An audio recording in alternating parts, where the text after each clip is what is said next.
As non-native speakers, we know full well that our chances of being employed are pretty slim because of the widespread preference for native speaker teachers. So what can you do as a non-native speaker teacher to write such a CV that it gets the recruiter's attention and increases your chances of being invited to the job interview and being hired? In this video, I want to talk about my top 3 tips for a rock-solid CV that will get you past that initial native speaker bias, get you invited to the interview, and ultimately get you hired as well. So let's start it.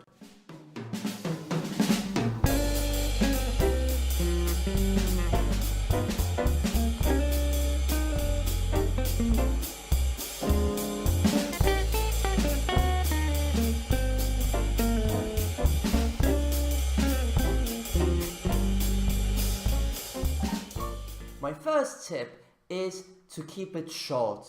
How short? Limit it to either 1 or 2 pages. Why? Well, research shows that recruiters in different disciplines spend a total of, well, guess how much?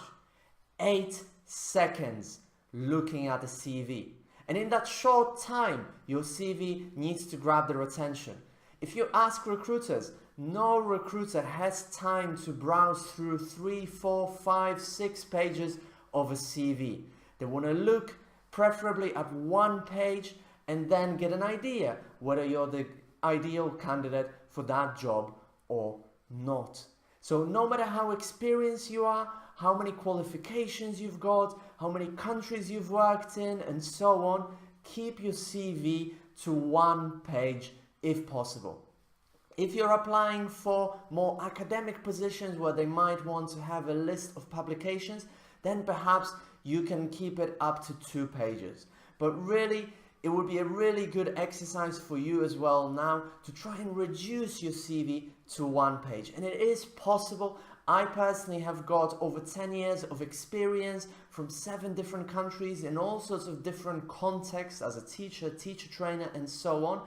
Nevertheless, I still always keep my CV to 1 page. Tip number 2, tailor it to the job ad and to the school, to the employer. Make it relevant. The biggest mistake that most people make when they send the CVs or cover letters as well is that they send a bunch of the same CVs to a bunch of different employers responding to a bunch of different job ads. And this, as an experienced recruiter will tell you, this can be spotted really easily. So what you want to do, guys, is take a thorough look at the job ad. Identify what are the key words that they're using in this job ad. What are the key characteristics, the key skills that they're looking for in a candidate. And then make sure you highlight these in your CV through your experience. Also, take a look at the employer's website. Try to look them up on LinkedIn. See what kind of teachers do they expect from you. What kind of classes will you be expected to teach? What will your responsibilities look like? And then highlight these in your CV. So my top tip number 2 is to make it relevant, tailoring it to the job ad in question and to the employer. And we're left with my top tip number 3. One thing that I've learned as a non-native speaker teacher over years of applying for job ads is that the first thing that you want to do is get your foot in the door. Get yourself invited to that interview where you can showcase your teaching skills, your English proficiency, and so on, talk face to face to the recruiter. This is really the crucial step, and the initial bias against non-native speaker is that brick wall that you might be banging your head against. So one thing that I found really helps in terms of your CV is not to put your first language on your CV. So what I usually do is I just list proficiency in the different languages that I speak, including my mother tongue in Polish. So I would write something like languages spoken, C2 English, C2 Polish, C2 Spanish, B2 French, and so on, listing all the languages that I speak on the Common European Framework of Reference. This is a small trick, but remember, the recruiter will be spending very little time looking at your CV. It's the first thing at the very top that they see is that your mother tongue is not English.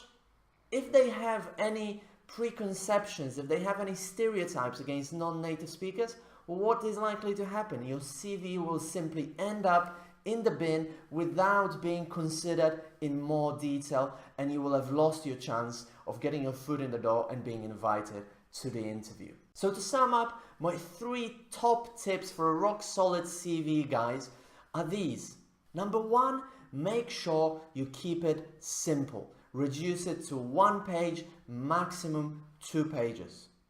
Tip number 2, make sure you make it relevant and tailored specifically to the job ad that you're applying to.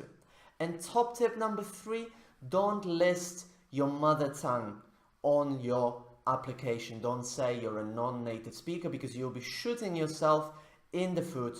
So if you enjoyed this video, give it a like, give it a share, comment below.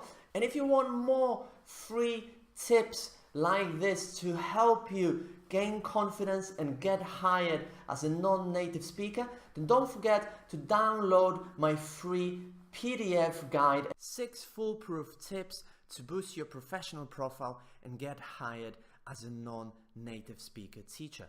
By reading this guide, you will learn exactly what you need to do to create a solid professional profile and to increase your chances of getting hired as a non-native speaker despite the discrimination and native speaker bias. You can download the guide by following the link in the description to this video.